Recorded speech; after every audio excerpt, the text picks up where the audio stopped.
کیا پیسوں کا بھرا ہوا ہے، اور پوچھو بھائی کیا پوزیشن ہے، بولے جی حالات خراب ہے، کنڈیشن صحیح نہیں چل رہا۔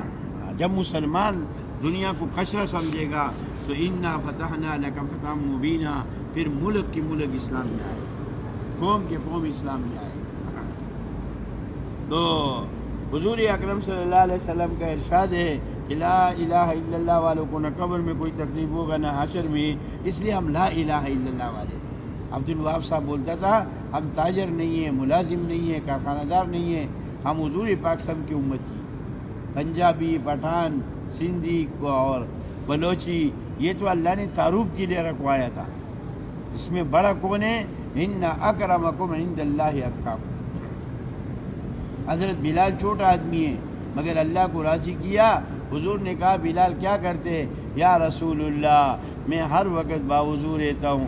فرمایا تیرا پاؤں کا آواز میں نے جنت میں سنا۔ حضرت ابوبکر رضی اللہ عنہ کہتے جب میں تاجر تھا مجھے سلام نہیں آیا، اور جب میں نے حضور پاک صلی اللہ علیہ وسلم والا کام کیا اور آپ کی دین پہ مالا جان لگایا تو اللہ نے سلام بھیجا کہ اس تاجر کو میرا سلام کہتے۔ حضرت عمر رضی کہتے ہیں مجھے اونٹ چلانا نہیں آتا تھا، لیکن جب میں نے حضور کے ہاتھ میں ہاتھ دیا تو میرے مشورے پہ 17 آیات آئی۔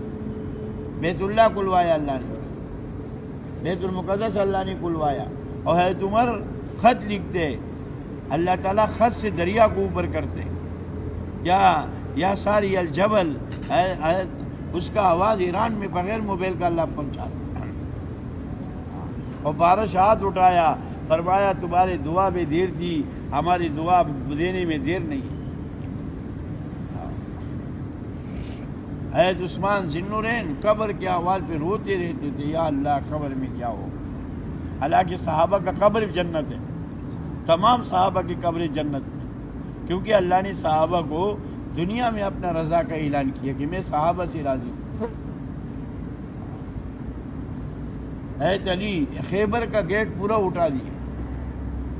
تو میرے بھائیوں ہم کلمے والے لوگ ہیں، لا الہ الا اللہ محمد الرسول اللہ، ہم اس کا دعوت دیں کہ آسمان نہیں تھا اللہ نے بنایا، زمین نہیں تھا اللہ نے بچھایا، اس کائنات کا نام نشان نہیں تھا اللہ نے بنایا، ایک چیز کا نام نہیں تھا اللہ نے بنایا۔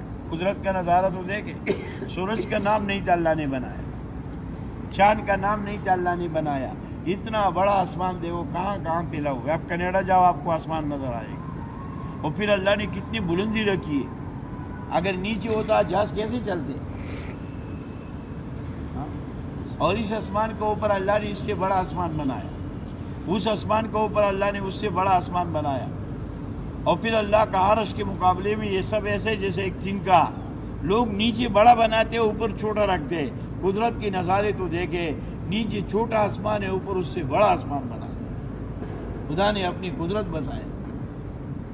اس لیے حضرت ابراہیم علیہ السلام کہتے ہیں للشمس ينبغي لها، حضرت نوح علیہ السلام فرماتے میرے اللہ نے 7 آسمانوں کو بنایا، رسول کریم صلی اللہ علیہ وسلم کو 100 تلواروں کے بیچ میں بچایا، یونس علیہ السلام کو مچھلی کا پیٹ میں بچایا، مچھلی کا پیٹ میں، فرمایا الی یوم یبعثون، اگر یونس ہمیں نہ پکارتے ہم اس کو قیامت تک وہی رکھ لیتے، لیکن پکارا تو ہم نے بار کر دی۔ مریم علیہ السلام کا چھوٹا بیٹا ہے، دعا باتیں کر رہے، قال انی عبد اللہ آتانی الکتاب وجعلنی نبیا اینما کنت واوصانی بالصلاۃ والزکاۃ ما دمت حیا وبرا بوالدتی۔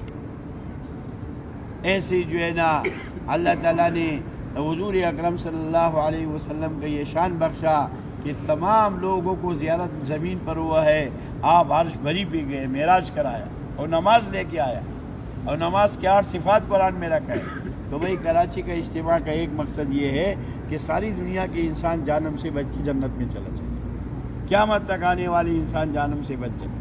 اور دوسرا تبلیغ کا اجتماع کا مطلب یہ ہے، 25 تاریخ کو اجتماع ہے کہ کوئی مسلمان آج کے بعد جھوٹ نہیں بولے، دھوکہ نہ دے، بھیک نہیں مانگے، تمام مسلمان تکبیر اللہ سے نماز پڑھے، قرآن کی تلاوت کرے، ہمارے عدالتوں میں اور ہماری تجارتوں میں اور ہمارے تمام طبقات میں قرآن حدیث والی زندگی آ جائے، اس کے لیے کراچی میں اجتماع ہوگا۔ اس لیے ہر مسلمان دعا کرے، اے میرے رب اس اجتماع کو ذریعہ بنا اور اپنے محبوب اور صحابہ کی محنت کو ذریعہ بنا اور ہزاروں علماء اکرام کی محنتوں کو ذریعہ بنا اور کروڑوں مسلمانوں کی نمازوں اور روزوں کو ذریعہ بنا اور آج ساری دنیا کے انسانوں کو ہدایت عطا فرما۔ تو یا اللہ ہمارے گناہوں کو معاف فرما۔